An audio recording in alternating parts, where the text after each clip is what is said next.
It was a peaceful Tuesday morning at Willowbrook Lake. The sunrise painted the water in shades of gold as I, Marcus Hollenbeck, sat on my weathered cedar deck, coffee mug in hand, savoring the quiet.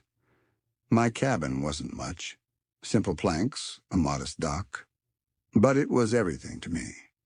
My late wife, Elena, had saved for 3 years to buy this slice of heaven before cancer claimed her. Her final wish was to keep this place wild, untouched. But that morning, the peace shattered with the click of designer heels on my gravel path. Zara Winthrop, president of the Willowbrook Shores Homeowners Association, marched toward me, her white pantsuit pristine, her platinum blonde hair pulled tight. Behind her trailed Timothy Graves, a nervous man clutching a clipboard. "Are you the owner of this structure?" Zara's voice was sharp, her finger jabbing at my cabin like it was a blight. I set my mug down, studying her diamond earrings and manicured nails. "You mean my home?" "Yes, I'm Marcus Hollenbeck." "And you are?" She straightened, towering in her heels. "This is Building Inspector Graves. We're here about your dwelling's numerous violations of community standards." I chuckled. "This cabin's been here since 1987, predating your HOA by decades." Her lips twisted into a cold smile. "The Willowbrook Shores development incorporated this lake in 2019. Your cabin is an embarrassment." Graves listed violations: unpermitted dock, non-conforming roof, native plantings, like death sentences. Zara's solution? Demolition. Within 48 hours. My hands tightened on my mug. This was Elena's gift, her legacy. "You think you can demand I tear down my home?" Zara waved her phone like a weapon. "I have connections. City Council, Planning Commission. Fight me, and I'll make your life hell." My neighbor, Kestrel Murphy, a retired librarian, paddling her kayak, overheard and beached nearby. "Everything okay, Marcus?" she called. Zara whirled. "This is private." But Kestrel, undaunted, climbed out. "Marcus's wife bought this property fair and square. I was there." "Ancient history," Zara snapped. "You have 48 hours or I'll sue." I stood, meeting her gaze. "Then I'll see you in court." Her laugh was icy. "You have no idea who you're up against, old man. I'll destroy you." She offered fair market value for my land, revealing her real motive. Investors wanted my lakefront property for development. When I refused, she promised weekly inspections, fines, and harassment. "Careful," she purred. "Stress can be dangerous at your age." As Zara left, Kestrel shook her head. "What are you going to do?" I smiled. "See her in court." Sirens interrupted us. Sheriff Deputy Martinez and a real inspector, Davidson, arrived, tipped off by Zara's complaint. After inspecting, Davidson looked puzzled. "This property's exempt from the 2019 HOA incorporation." Martinez closed his notebook.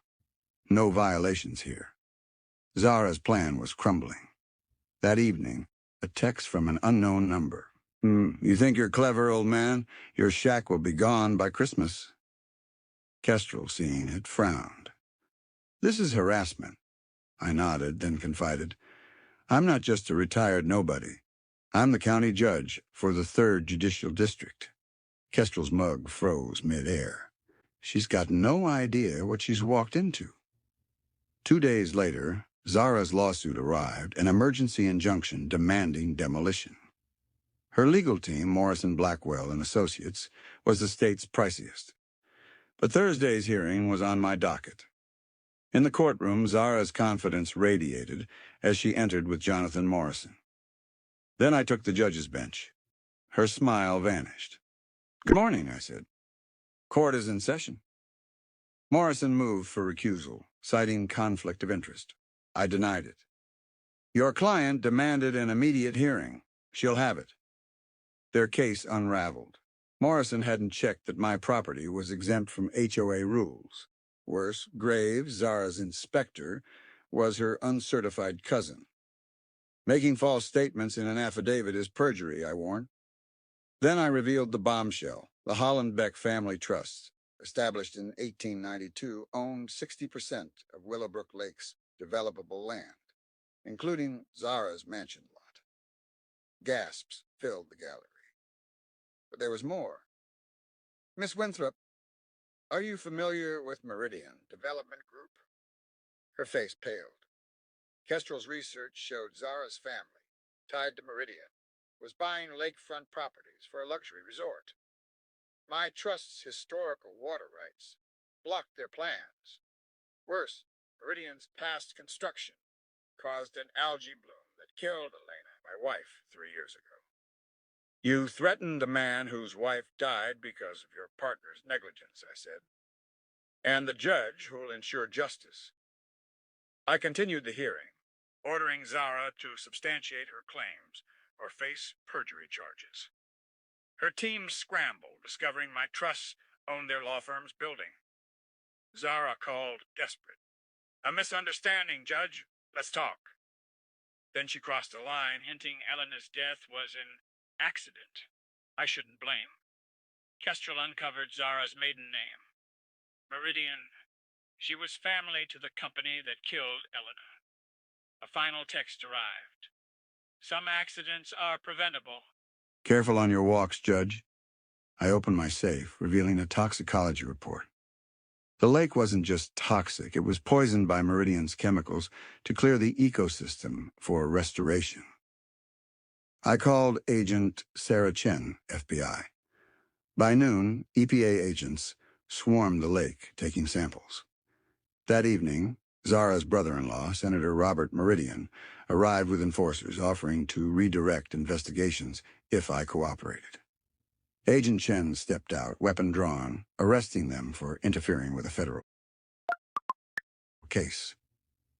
Zara arrived, expecting to intimidate me, but walked into a federal sting. Zara Meridian Winthrop, Chen declared, you're under arrest for conspiracy, terroristic threats, and accessory to murder. As she was led away, Zara spat, my family's empire will outlast you. I leaned close. Empires built on poison always collapse. The lake sparkled under the sunset, free for now. Elena's legacy was safe, and justice was just beginning.